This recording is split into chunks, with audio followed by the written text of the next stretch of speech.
Hello guys, welcome back to my YouTube channel Ease in Learning. Today's topic is selection criteria of content in syllabus. So सबसे पहले आपको heading डालनी है selection of the content in disciplinary language. इसमें आप पहले एक point लिख सकते हैं, to make a subject meaningful the content should be very effective.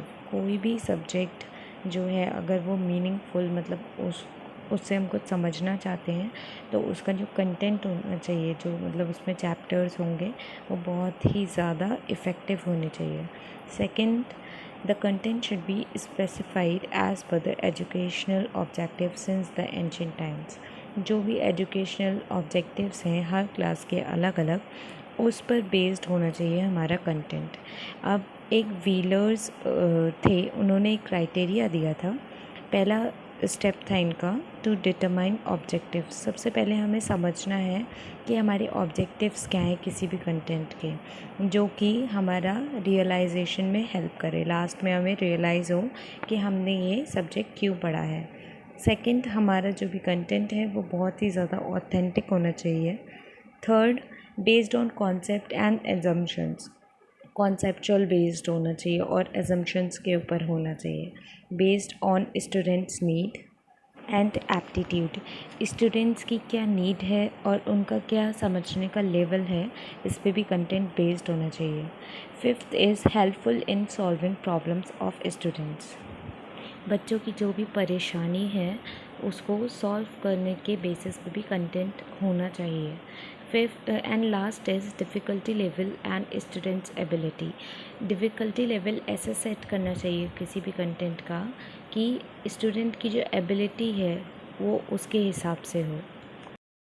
Now if we come to second subtopic in this topic, that is micro and macro curriculum. Curriculum is divided into two parts, micro and macro. Micro क्या होता है? Micro हमारा subject based होता है, जैसे कि for example मैंने लिख भी रखा है, biology is a micro curriculum. And if we come to और टॉक अबाउट मैक्रो करिकुलम, ये एक स्पेसिफिक फील्ड के लिए मतलब बताया जाता है, जैसे कि बीएस इन सिविल इंजीनियरिंग एक पर्टिकुलर फील्ड के बारे में जो डिफ़ाइन कर रहा है वो हमारा मैक्रो करिकुलम है। इसके नीचे आ जाएंगे तो criteria for selection of subjects. अगर आपका ये आंसर जो है लॉन्ग में आता है तो आपको ये सारे क्राइटेरिया एक्सप्लेन भी करने होंगे, और शॉर्ट में आता है तो आप इसे ऐसे करके लिख सकते हैं। First is self sufficiency. इसमें क्या होता है, एक लर्नर को इतना अलाउ करना चाहिए जिससे कि वो खुद से कुछ सीख पाए। Allowing learner to learn independently.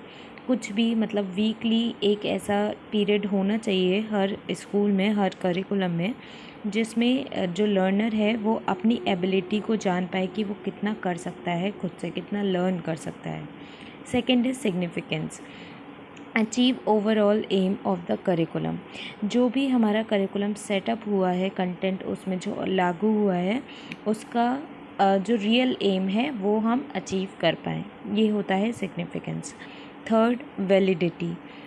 Validity का मतलब होता है ऑथेंटिसिटी ऑफ द सब्जेक्ट। जैसे कि अगर हम कंप्यूटर लैंग्वेज की बात करें और हम वर्किंग ऑफ कंप्यूटर के बारे में बात करें तो उसके लिए एक पर्टिकुलर सब्जेक्ट अलग से होना चाहिए कंप्यूटर, रादर देन हम उसको अलग सब्जेक्ट से मिक्सअप कर पाएँ। Then fourth is interest. जो सिलेक्शन होना चाहिए सब्जेक्ट का वो चाइल्ड सेंटर करिकुलम में होना चाहिए, मतलब as per the child interest, कि बच्चों का क्या इंटरेस्ट है उस हिसाब से होना चाहिए। Fifth is utility.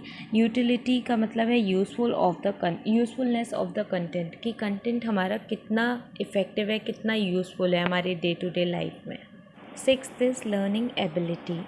बच्चों का जो भी हम कंटेंट पढ़ाएं वो स्कीमा से रिलेटेड हो, कि मतलब जो उनकी प्रीवियस लर्निंग है वो उससे रिलेट करके पढ़ पाएँ। And the last is feasibility.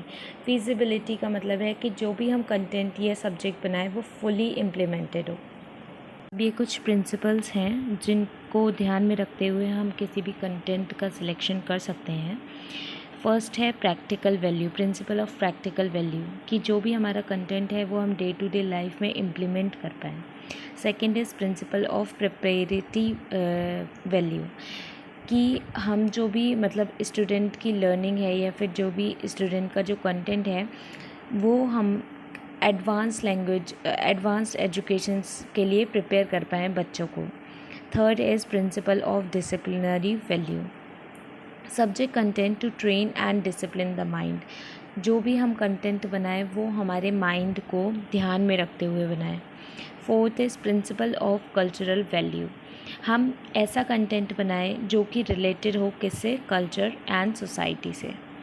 Fifth is principle of child centredness, सबसे ज़्यादा कंटेंट किस पे एम्फेसाइज होना चाहिए, चाइल्ड सेंटर्ड, मतलब बच्चों का क्या इंटरेस्ट है, बच्चों की क्या नीड है उस पर।